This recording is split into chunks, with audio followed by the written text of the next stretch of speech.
अब हम दो नई टर्म्स पढ़ेंगे, interior angles of a triangle and exterior angles of a triangle. ठीक है, तो हम देख रहे हैं पहला interior angles of a triangle. अभी फिर इंटीरियर मीन्स अंदर और एक्सटीरियर मीन्स बाहर। ठीक है, कोई टेंशन है नहीं। सबसे पहले एक ट्रायंगल बना दिया, उसको कुछ नाम दे दो, ए बी सी दे दिया हमने। अब उसमें हमें अंदर की तरफ तीन एंगल दिख रहे हैं, तो ये तीनों एंगल क्या हो गए? Interior angle of a triangle हो गए। तो angle A plus angle B plus angle C is equal to कितना होता है? 180 डिग्री। हाँ, ये हम देख चुके हैं कि जो ट्रायंगल होते हैं उसके इंटीरियर एंगल्स का मेजर कितना होता है? सम ऑफ इंटीरियर एंगल्स 180 डिग्री। ठीक है, लेकिन अगर मैं आपको कुछ भी दे दूँ, अच्छा बताइए मुझे हेक्सागोन का कितना होता है इंटीरियर एंगल्स का, हेप्टागोन का कितना होता है, क्वाड्रिलेटरल का कितना होता है, तो वो ये थोड़ी ना पता है हमें। ट्रायंगल का पता है 180 होता है। ट्रायंगल के अलावा हमें एक रेक्टेंगल का भी पता होता है, क्योंकि रेक्टेंगल में देखिए ये हो गया ए बी सी डी। यहाँ पर हमें क्या दिख रहा है? एक ट्रायंगल हमें यहाँ दिख रहा है और एक ट्रायंगल हमें यहाँ दिख रहा है, यानी दो ट्रायंगल को मेज़र करेंगे, यानी 180 डिग्री का तो एक ट्रायंगल हो गया। ठीक है, उसमें हम इंटू 2 कर देंगे तो हमें क्या मिल जाएगा? 360 डिग्री। तो जितने क्वाड्रिलेटरल्स होंगे उनका मेजर होगा 360। तो इस तरह से आपको किसी का भी करना है ना, तो आप सिंपल देख लीजिए उसमें कितने ट्रायंगल हैं। जैसे एक एग्जांपल और ले लेते हैं, हम एक पेंटागन ले लेते हैं। पेंटागन मतलब क्या होता है? 5 साइड्स, 1 2 3। अब हमारे पास 2 साइड्स की और जगह है, तो ये 4 5, 1 2 3 4 5। क्या नाम देंगे? A B C D E. ठीक है, अब इसमें हम कितने ट्रायंगल्स बना सकते हैं हम वो देखते हैं। अगर हम एक पॉइंट लें, एक ट्रायंगल तो हमारा यहाँ बन गया है। ठीक है, एक हम इसको जोड़ देंगे तो एक ट्रायंगल यहाँ बन जाएगा और एक ट्रायंगल यहाँ बन जाएगा। कितने ट्रायंगल बन गए? एक ट्रायंगल ये बन गया, एक ट्रायंगल ये बन गया और एक ट्रायंगल हमें ये बन गया। तो हमें कितने ट्रायंगल्स मिले हैं? 3 ट्रायंगल्स मिले। एक ट्रायंगल का मेजर कितना? 180 डिग्री। तो 3 का कितना? इंटू 3, है ना? So simple, 3 times of a triangle, so 180 into 3। और हिंदी में कहेंगे तो भाई एक ट्रायंगल का मेजर है 180, तो 3 ट्रायंगल का मेजर कितना होगा? 180 इंटू 3 इज इक्वल टू, जो आएगा वो इसका होगा। वो मेजर कितना होगा? वो पेंटागन का होगा। इसी तरह कुछ भी अगर हम करेंगे तो हमें उसके एंगल्स मिलते जाएंगे। अभी एक बात है कि बहुत से लोग को पता नहीं होता है पेंटागन क्या होता है, हेक्सागन क्या होता है। तो एक लैंग्वेज होती है, आप देख ली, मैं आपको वो भी बता देती हूँ, क्योंकि कंसेप्ट क्लियर होना बहुत ज़रूरी है। ये ट्रायंगल वगैरह में अब केवल में ट्राई का मीनिंग होता है 3। ठीक है, जहाँ भी क्वाड्री वर्ड आया मैथ्स में,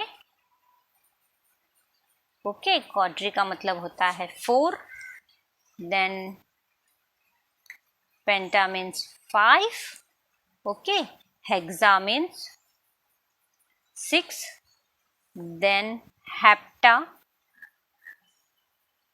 means 7, octa means 8, nano means 9 and deca is equal to होता है 10 के। अगर आप ये याद कर लेंगे तो आपको कुछ भी दिखेगा तो आप पहचान लेंगे। तो इस तरह से आप इसके आगे आगे आगे भी हो सकता है आपको कुछ भी दे दें, तो आप क्या करेंगे? आपको कुछ नहीं करना है, आपको एक सिंपल सा फॉर्मूला लगाना है कि जो हमारा ट्रायंगल है उसका 180 डिग्री तो हमें लिखना ही होता है। फिर हम इंटू करते हैं। इंटू क्या करते हैं? हम इंटू करेंगे n-2। अभी n-2 करेंगे तो n-2 क्या होता है? n-2 होता है, यहाँ पर n-2 का मतलब है नंबर ऑफ ट्रायंगल्स। ठीक है, या हम और सिंपल लैंग्वेज में बोलेंगे तो हम क्या कहेंगे? 180 में हमें इंटू करने हैं नंबर ऑफ ट्रायंगल्स। तो आपको किसी भी ज्योमेट्रिकल फिगर का जो इंटरनल एंगल्स हैं उसका मेज़र पूछा जाएगा, तो आप क्या करेंगे 180 में इंटू कर देंगे नंबर ऑफ ट्रायंगल्स, तो आपको मिल जाएगा। ठीक है, तो आपको याद नहीं करना है, रटना नहीं है। तो ये एक छोटा सा हमने देख लिया है कि इंटरनल एंगल्स होता क्या है और उसका मेज़र हम कैसे निकालते हैं, और हमें ये चीज़ हम प्रीवियस जो हमारा चैप्टर था उससे भी देख चुके हैं कि जो इंटरनल एंगल्स होते हैं एक ट्रायंगल के उसका मेजर होता है 180 डिग्री। बस हमें इतना याद करना है। तो ये जितने जितने जितने कोई सा भी दे दें आप सबके इंटीरियर एंगल के मेजर निकाल सकते हैं। राइट, कंसेप्ट वर्क्स, आपको रटना नहीं है एक एक एक एक। चलिए, अभी हमने देखा इंटीरियर एंगल्स, अब हम देखते हैं एक्सटीरियर एंगल क्या होता है। एक्सटीरियर एंगल के लिए भी हमने सबसे पहले एक ट्रायंगल ड्रॉ कर दिया, क्योंकि जो एक्सटीरियर एंगल है वो भी ट्रायंगल का ही है ना, तो ट्रायंगल तो ड्रॉ करना ही पड़ेगा। अब हमने इसको एक्सटेंड किया, हमने इस लाइन को भी एक्सटेंड कर दिया, इस लाइन को भी एक्सटेंड किया, इसको भी एक्सटेंड किया, राइट, और इसको भी एक्सटेंड कर दिया। इस तरह से अब हमें देखिए ये साइड पे एंगल्स मिल रहे हैं, ये लाइन को भी एक्सटेंड करो, हो गया। इस तरह से अब हम इसे कुछ भी नाम दे सकते हैं। हमने नाम दे दिया है, मैं अंदर की तरफ लिख रही हूँ अभी ए, लेकिन ये इंटीरियर हो जाएगा, तो ए हो गया, बी हो गया, सी हो गया, है ना। लेकिन यहाँ पे आप देखिए हमें तीन तीन एंगल्स मिल रहे हैं, तो हमने इसको नाम, यहाँ से चलते हैं, ठीक है, तो इसको नाम दे दो ए, ये हो गया बी, ये हो गया सी, ये हो गया डी, ई, एफ, जी, एच और आई। तो अब ये जो हमें एंगल्स दिखाई दे रहे हैं, कौन कौन से एंगल, ए, बी, सी, डी, ई, एफ, जी, एच, आई, ये जो एंगल है ये कहाँ है? क्या ये ट्रायंगल के अंदर है? नहीं, यह सारे एंगल्स जो हमें दिखाई दे रहे हैं ये ट्रायंगल्स के बाहर हैं। ट्रायंगल्स के बाहर है मतलब एक्सटीरियर पे हैं, एक्सटीरियर पर है, तो ये कौन से एंगल्स हो गए? ये हो गए एक्सटीरियर एंगल्स। तो कोई कंफ्यूजन नहीं है इंटीरियर एंगल्स और एक्सटीरियर एंगल में। जो ट्रायंगल के अंदर वाले एंगल हैं वो इंटीरियर एंगल हैं, और ट्रायंगल के आउटर साइड में जो एंगल्स हैं वो एक्सटीरियर एंगल्स हैं। ठीक है, अब हम आते हैं उसकी प्रॉपर्टी पे कि जो इंटीरियर एंगल की प्रॉपर्टी हमने देखी कि 180 होती है, कैसे करते हैं मेज़र उसको। ठीक है, अब एक्सटीरियर एंगल को कैसे मेज़र करते हैं वो देखते हैं। मैं एक फिगर ड्रॉ कर रही हूँ, ये हमने एक ट्रायंगल बनाया और एक लाइन को हमने एक्सटेंड कर दिया। हमने इसे नाम दे दिया ए, बी, सी, और यहाँ पर एक एंड पॉइंट बना दिया है एस। ठीक है, अब यहाँ पे हमें एक एक्सटीरियर एंगल दिख रहा है, वो कौन सा है? ए, सी, एस। नहीं, ये ट्रायंगल है, ये इंटरनल एंगल्स हो गए और ये एक्सटीरियर एंगल हो गया। ठीक है, अभी जिस तरह से हमने पहले एक सम किया था, एक्सप्लेन किया था उसी लैंग्वेज में, सबसे पहले बताइए इसमें इंटीरियर एंगल कौन से हैं? इसमें इंटीरियर एंगल हैं angle A plus angle B plus angle C is equal to, इनका मेज़र कितना होता है? 180 डिग्री। ये हम पहले पढ़ चुके हैं। ठीक है, अब मुझे यहाँ पर दो एंगल और दिख रहे हैं, वो है एंगल ए सी बी, और मैंने प्लस किया है एंगल ए सी एस। इनका मेज़र कितना होगा? 180 डिग्री। क्यों? Angles in a linear pair, है ना, ये लीनियर पेयर है, 180 डिग्री का स्ट्रेट लाइन बना रहे हैं, तो ये भी 180 डिग्री, ये भी 180 डिग्री, फिर वही आ गया, RHS LHS इक्वल हो गए।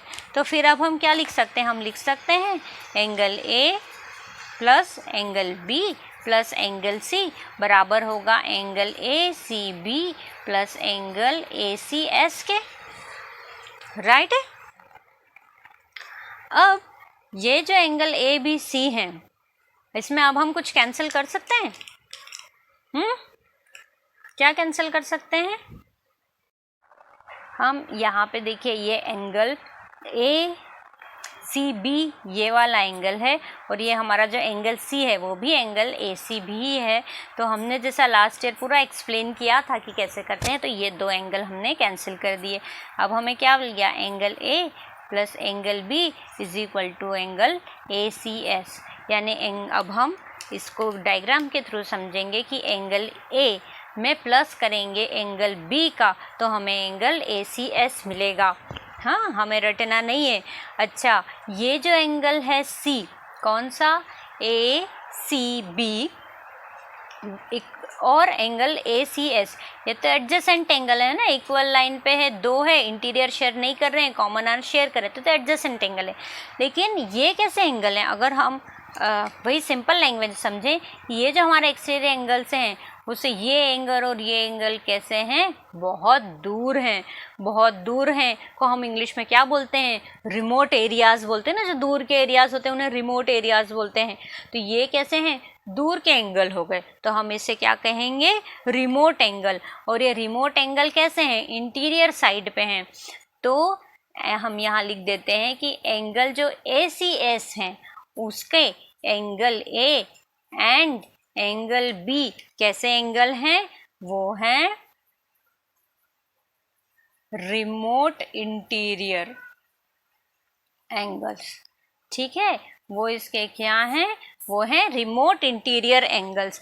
ABC इंटीरियर एंगल्स हैं, लेकिन इस एक्सटीरियर एंगल के ये दूर हैं, ये तो एडजेसेंट है, ये तो पड़ोसी हो गया, लेकिन ये दूर हो गए, तो ये इंटीरियर एंगल्स कैसे हो गए, रिमोट इंटीरियर एंगल्स हो गए। ठीक है, तो बस ये जो हमने देखा कि ये दो एंगल को, जो रिमोट इंटीरियर एंगल्स हैं, उनको प्लस करेंगे तो उसका मेजर एक्सटीरियर एंगल के बराबर होगा। यही एक इसकी प्रॉपर्टी है। चलिए इसे हम एक बार लिख लेते हैं। The measure of exterior angles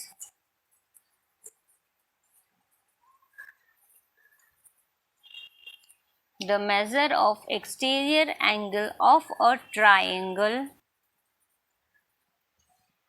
is equal होगा, is equal to, किसके इक्वल होगा, सम ऑफ, है ना, सम, इन दोनों का सम किया, is the sum of the measure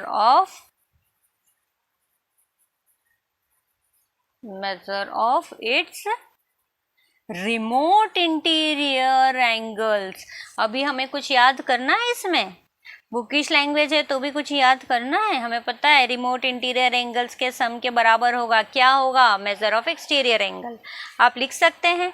तो वही कह रहे हैं, अगर कंसेप्ट से पढ़ेंगे तो चाहे आपकी बुकिश लैंग्वेज में हो, लेकिन आपको कोई भी चीज़ रटना नहीं है तो आपका पढ़ाई हो गया। अब आप समझ गए क्या है, अभी डेफिनेशन आ जाती है, डेफिनेशन आती नहीं है, फिलसफ में या MCQs में आते हैं, तो आप आसानी से कर सकते हैं। प्रैक्टिस सेट 21 पे, जो इस चैप्टर का लास्ट प्रैक्टिस सेट है, और ये चैप्टर हमारा कंप्लीट हो जाएगा। जो हमें स्क्रीन पर दिख रहा है क्वेश्चन नंबर 1, वो है angle ACD is an exterior angle of angle ABC, the measure of angle A and B are equal. ठीक है, A और B का मेजर इक्वल है। If measure angle ACD is equal to 140 degree, then find the measure of angle A and B।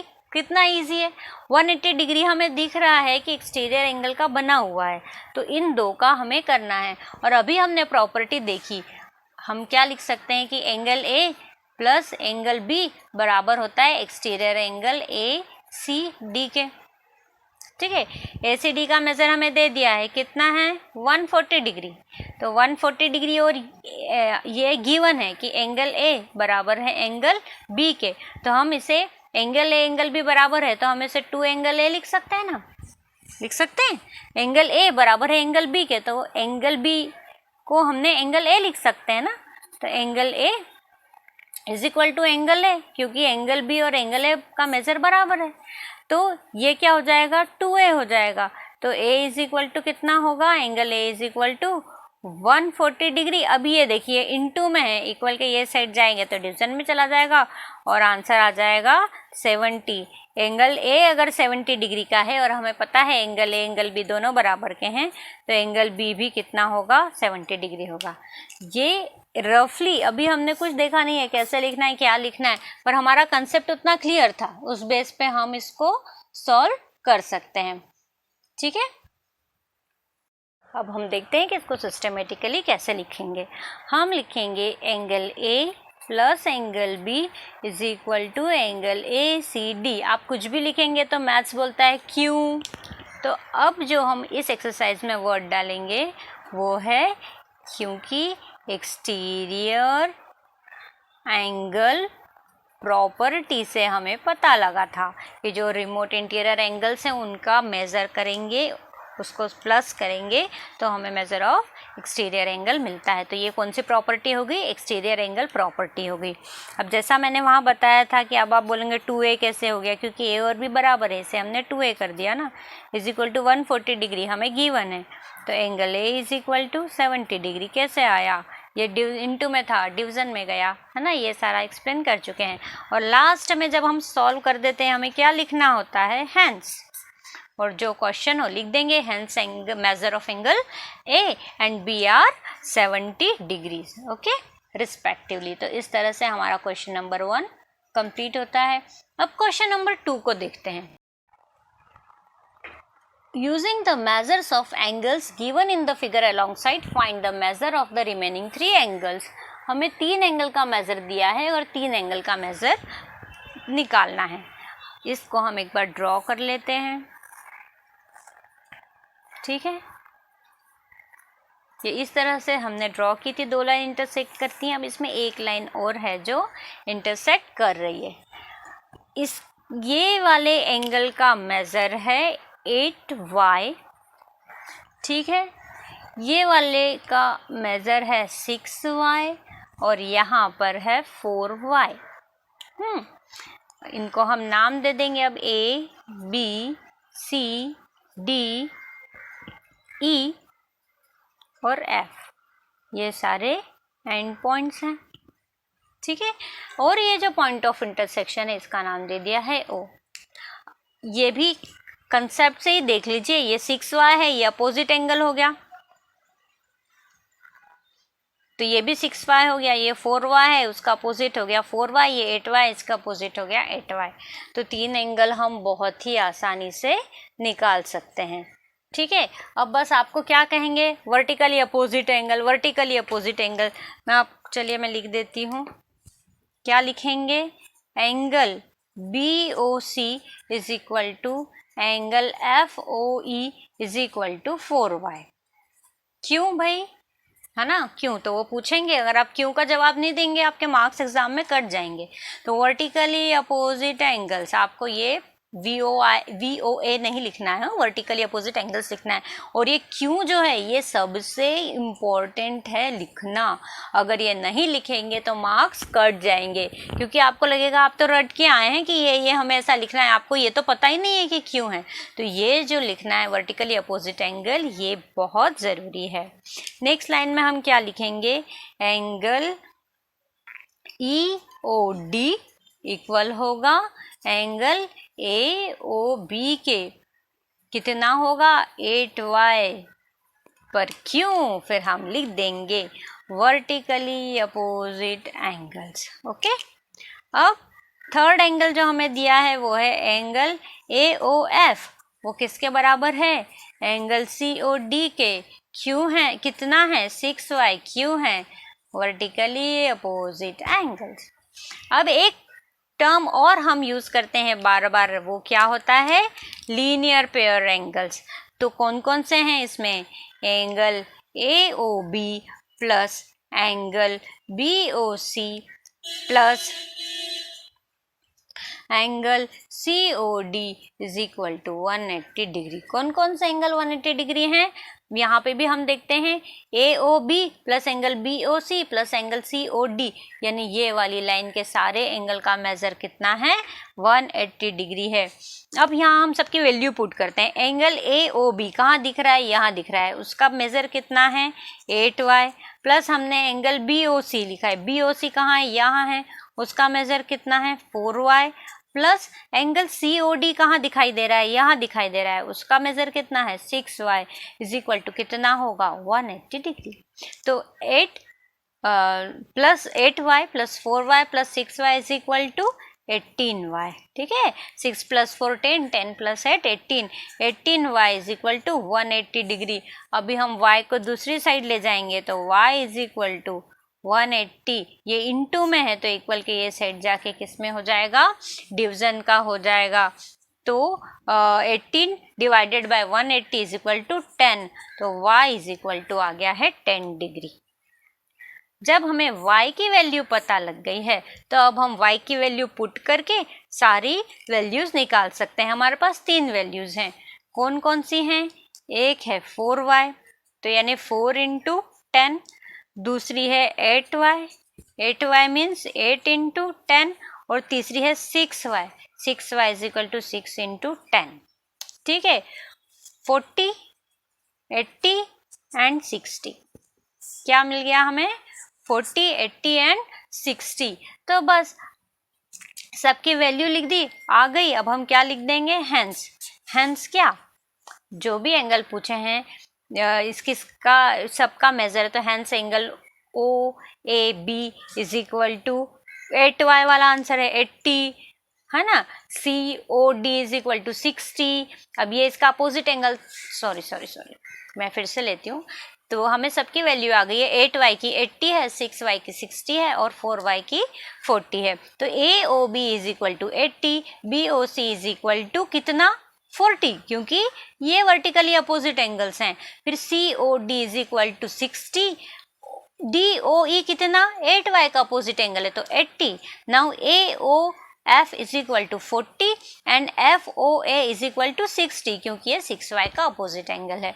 तो ये सारे questions बहुत ही easy हैं और आप इनमें फुल मार्क्स ला सकते हैं बेटा। ज्योमेट्रिकल कंस्ट्रक्शन भी बहुत इजी था, angles and pairs of angles जो चैप्टर हम लोग कर रहे हैं ये भी बहुत इजी है। कंसेप्ट क्लियर रखिए, कहीं भी कंफ्यूजन होता है आप वीडियो में आप एक बार और देख लीजिए कि क्या है, कुछ कंसेप्ट आप भूल रहे हैं आप रिवाइज कर सकते हैं। आपके पास ये प्लस पॉइंट है, यूट्यूब पे जब पढ़ाई होती है उसका एक प्लस पॉइंट ये होता है कि आप जब चाहें तब वीडियो रिवाइज करके आप अपने कंसेप्ट क्लियर कर सकते हैं। रिविजन करते रहेंगे तो अच्छा रहेगा। तो ये सारे कंसेप्ट क्लियर करते हुए हम आ गए हैं लास्ट क्वेश्चन पे। अभी हमें स्क्रीन पर दिख रहा है लास्ट क्वेश्चन है, in the isosceles triangle ABC angle A and angle B are equal. अब आइसोसेलेस ट्रायंगल क्या होता है ये भी हम ज्योमेट्रिकल कंस्ट्रक्शन में सारे ट्रायंगल देख चुके हैं। On the basis of sides of a triangle, on the basis of angles of a triangle, angle को कैसे क्लासीफाई करते हैं, कितने टाइप के होते हैं, ये सब हम ज्योमेट्रिकल कंस्ट्रक्शन में देख चुके हैं। अगर आप नए हैं, आपने नहीं देखा है, तो आप जाके सारे वीडियोस में देख के अपने कंसेप्ट क्लियर कर सकते हैं। तो आइसोसेलेस ट्रायंगल है मतलब इसकी दो साइड्स इक्वल हैं, ठीक है। Angle A and angle B are equal. Angle ACD is an exterior angle of triangle ABC. The measure of triangle ACB and angle ACB are 3x minus 70 degree, ठीक है, and 8x plus 10 degree respectively. Respectively का मतलब क्या होता है, respectively का मतलब होता है कि जो पहले वाला नाम लिखा है उसका मेजर पहले वाला है और बाद वाले नाम का मेजर बाद वाला है। इसको लिखने के लिए इंग्लिश में जो टर्म यूज होती है वो होती है respectively. Find the measure of angle ACB and angle ACD, also find the measure of angle A and B। चलिए अब ये जो लास्ट क्वेश्चन है इसको हम देखते हैं कि किस तरह से ये सॉल्व होगा। सबसे पहले हमें क्या करना होगा, इन्होंने इस बार हमें कोई डायग्राम ड्रॉ करके नहीं दिया है, तो हमें एक आइसोसेलेस ट्रायंगल पहले ड्रॉ करना होगा, क्योंकि जब तक हमें दिखेगा नहीं कि क्या करना है तो हम कैसे करेंगे। हमें एक ट्रायंगल ड्रॉ किया है, उसका नाम दे दिया है हमने ABC। अब यहाँ हमें पता है कि मेजर एंगल A और मेजर एंगल B इक्वल हैं, ठीक है। अब ACD एक्सटीरियर एंगल है, एक्सटीरियर एंगल हमने यहाँ पर इस तरह से ड्रॉ कर दिया, ये एक्सटीरियर एंगल हो गया, उसका नाम क्या हो गया AC और D। यहाँ हम खुद से नाम नहीं लिख सकते हैं क्योंकि जैसा हमें कहा है वैसे ही हमें नाम देना है। एंगल ABC के दो इंटीरियर एंगल हो गए, ये दोनों बराबर हो गए, ये एक्सटीरियर एंगल हो गया, इसका नाम हो गया ACD, ठीक है। अब measure angle ACB and measure angle ACDR, यानी ये वाला जो एंगल है इसका मेजर कितना है 3x - 17 और इसका कितना है 8x + 10, मैं डिग्री नहीं लिख रही हूँ, बहुत कम जगह है, पर इसका एंगल मेज़र इतना है, इसका मेज़र इतना है। अब हमें निकालना क्या है, हमें निकालना है एंगल ACB, यानी ये वाला एंगल जो इंटीरियर एंगल है वो, और एंगल ACD मतलब ये वाला एंगल है, ये तो हमें मेज़र निकालना है, और A और B के भी मेज़र निकालना है। चलिए, तो हम सबसे पहले देखते हैं कि हमें क्या दिया हुआ है। जो डायग्राम नहीं दिया है तो हमने बना लिया ताकि हमें समझ में आए कि हमें करना क्या है।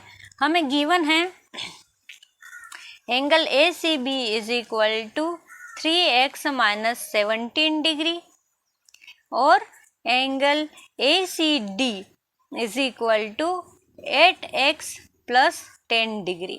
ठीक है, अब हम क्या लिखेंगे, now angle ACB plus angle ACD = 180 degree. क्यों, ये क्या है, ये एंगल जो है ACB और एंगल ACD 180 डिग्री हैं, क्योंकि हमें जैसा हमेशा लिखते हैं लीनियर पेयर एंगल। हमें क्या लिखना है, लीनियर पेयर एंगल लिखना है। अब हमें इसकी वैल्यू पता है, ACB की वैल्यू कितनी है, 3x - 17 है ना, प्लस इसकी वैल्यू कितनी है, 8x + 10 = कितना है, 180 डिग्री। x + x, 3x भी प्लस का है, 8x भी प्लस का है, तो कितना हो गए, दोनों मिला के हो गए 11x। अब ये माइनस का 17 है और प्लस का 10 है, तो माइनस का 17 है और प्लस का 10, एक second, the measure of this angle, okay, तो माइनस का 17 है, प्लस का 10 है, तो 17 - 10 7 = 180 डिग्री। तो 11x = ये प्लस माइनस का 7 है, यहाँ जाके किसका 7 हो जाएगा, प्लस का 7 हो जाएगा, तो ये कितना हो गया, 11x = 187 डिग्री, 187 डिग्री। अब तो यहाँ पे आगे क्या हो जाएगा, x = 187/11, सो x = कितना हो जाएगा, 17 डिग्री। तो इस तरह से हमें x की वैल्यू आ गई। जैसे ही हमें x की वैल्यू तो निकालना थी, अब निकल गई, अभी तो कुछ भी हार्ड नहीं है। अब हम डायरेक्ट x की वैल्यू पुट कर देंगे, तो हम x की वैल्यू पुट करने पर हमें क्या मिलेगा, हमें पहले जो एंगल दिया था, हमने लिखा था एंगल ACB है, वो कितना था, वो था 3x - 17। तो एंगल ACB कितना होगा, 3 तो हम एज इट इज़ लिख देंगे, और इनटू x की वैल्यू हमारी आई थी 17 - 17, तो एंगल ACB = कितना होगा, 17 × 3 कितना होता है, 51, तो 51 - 17 डिग्री हमने यहाँ बाहर ही लगा दिए, तो एंगल ACB = कितना होगा, 15 - 17 = 34 डिग्री। तो हमें एक एंगल यहाँ पे ये मिल गया है। बस लाइकवाइज हम वैल्यू पुट कर देंगे। अब हमें लेते हैं एंगल ACD। ठीक है, एंगल ACD का मेज़र क्या था, 8x + 10 डिग्री। अब सिंपल सी वैल्यू पुट कर देंगे, तो एंगल ACD = कितना हो गया, 8 × x की वैल्यू कितनी है, 17 + 10, तो एंगल ACD = 17 × 8 = 136 + 10 = कितना हो जाएगा, 146 डिग्री।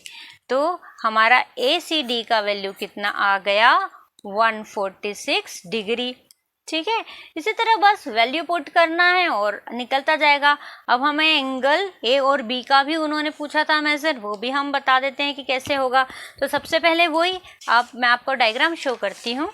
ये देखिए, एंगल A और एंगल B क्या है, रिमोट इंटीरियर एंगल है इस एक्सटीरियर एंगल के, तो इन दो का प्लस करने पर हमारा एंगल ACD आएगा। और ACD की वैल्यू क्या होती है वो हम निकाल चुके हैं कि एंगल ACD की वैल्यू है 146। इसका मतलब क्या हुआ कि angle A plus angle B, यहाँ मैं डायरेक्ट लिख रही हूँ 146, आप लिखिए angle A plus angle B = angle D।